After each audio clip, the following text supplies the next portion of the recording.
I have read the Bible through many times, and others such as I have read it many more times, much more educated than I could ever be, understanding both Hebrew and Greek.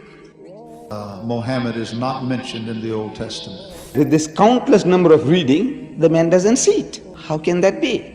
I said, you see, what has happened is this. First, that Muhammad is mentioned by name in the original scriptures. The Old Testament, according to Christian authorities, was preserved in the Hebrew language, and the New Testament in Greek scriptures, Greek language.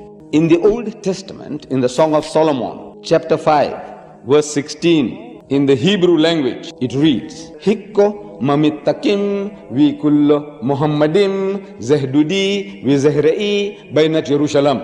Song of Solomon, chapter 5, verse 16. The word Muhammadim is Muhammad, I am im.